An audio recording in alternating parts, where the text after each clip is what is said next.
How are we doing today, ladies and gentlemen? Today we're going to talk about the definition of triangle congruence. This will be a big topic as we move forward with our geometry studies. In fact, we're going to be talking about this quite some time. So it's imperative that we kind of get a start on this. So triangle ABC is congruent to triangle RST if one of three things happens. If I can reflect triangle ABC, reflect it about a line. If I can rotate triangle ABC, I'm going to be rotating it about a point. Or if I can translate triangle ABC so that it completely covers up triangle RST. We will demonstrate this in a few days using wiki stick triangles. It's a really nice way to demonstrate what's going on here. What's going to be most important moving forward is this congruent statement for two congruent triangles. If I make the statement, triangle ABC is congruent to triangle RST, I can say 6 individual congruent statements from this single congruence triangle statement. This will be our triangle congruence statement. From that, I will have 6 individual statements. Segment AB is congruent to segment RS. Segment BC is congruent to segment ST. Segment AC is congruent to segment RT. I can also make 3 individual statements about the angles. Angle A is congruent to angle R. Angle B is congruent to angle S. And angle C is congruent to angle T. These 6 congruent statements are going to be extremely important moving forward. Let's do an example now of a reflection of a triangle. Here I've reflected triangle ABC about the line M to create triangle RST. And I have to be very careful. When I reflect this triangle, angle A is congruent to angle R.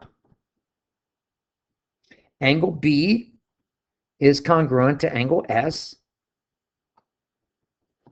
And angle C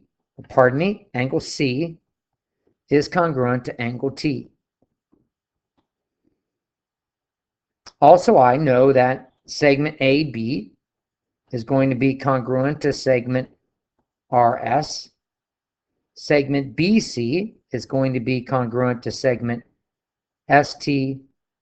And AC will be congruent to RT. And I have my congruent statement. And the angles line up.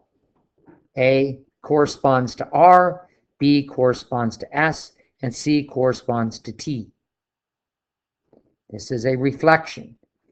If I could reflect this, if I could take this triangle off the slide, reflect it, I will be able to move it so that it would completely cover this triangle up. Let's do an example of a rotation.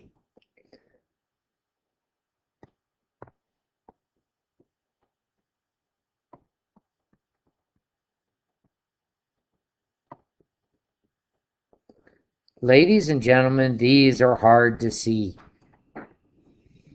We will spend some time going over rotations. This particular triangle has been rotated about this point B 180 degrees. I will explain that down the road. Right now, all we have to do is worry about coming up with an appropriate congruence triangle statement for these two triangles. You're going to trust me that these two triangles are congruent. And we could check it with our protractors and our rulers. right off the bat, I'm thinking that angle A is going to be congruent to angle B, since it is the vertex of the small segment and the median segment. In like manner, I'm pretty certain that angle N is going to be, let's mark this congruence. I apologize. A is going to be congruent to B. And I'm pretty certain that angle N is going to be congruent to angle I. I could take my protractors and check this. It's hard to envision this triangle being rotated about this line. Some people can easily see this, others cannot. Once we get our hands-on activity with WikiSticks, you will certainly be able to see this easy. And that leaves one angle to be congruent with G, and angle T is going to be congruent to angle G. And I can make my congruent statement. Angle TAN, TAN. And it doesn't matter, you know that you can call this triangle TNA or ANT. But if I choose to call this triangle TAN, as I have, then I have to be very specific with my congruence triangle statement. And I have to make sure that G lines up with T, or that G is congruent to T, as I have. And I have to make sure that, A is congruent to B, and it was, and N is congruent to I. So this is going to be very difficult. Sometimes it's going to be hard to come up with this congruent statement. Nonetheless, extremely important. Again, rotations are hard to see. A type of transformation that produces a congruent triangle, called a translation, is easy to see. A translation is also called a slide. If I take this triangle and slide it, if I take it and slide it without any rotations or reflections and just slide it up there, it will completely cover triangle NIL, ERB. And I think it's very easy to see that this angle E is congruent to angle N. And I think it's easy to see that angle B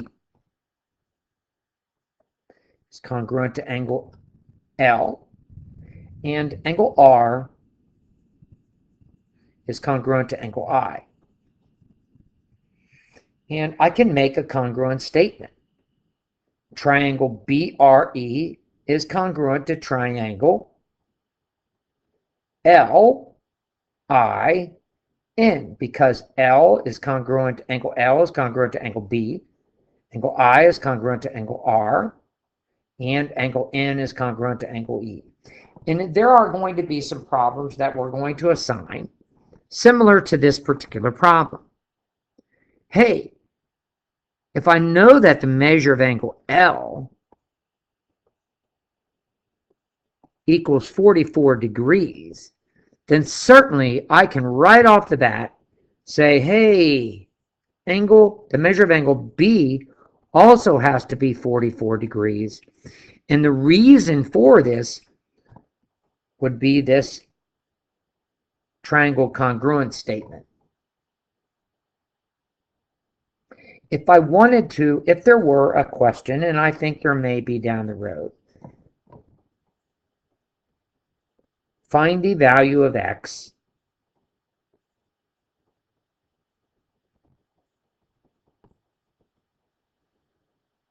well, I see that measure of angle E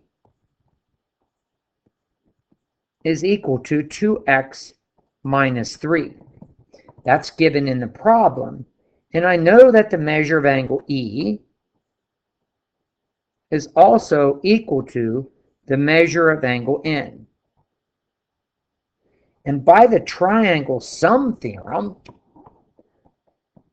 I can find easily that the measure of angle N is going to be 61 degrees, because I know that 180 minus 75 minus 44 is equal to 61 degrees. So the measure of angle N is 61 degrees. Therefore, I know that 2x minus 3 has to be 61. Adding 3 to both sides, 2x has to be 64, and that tells me x is equal to 32. We'll do problems similar to this in our textbook. Please make sure that you study or review these congruence triangle statements.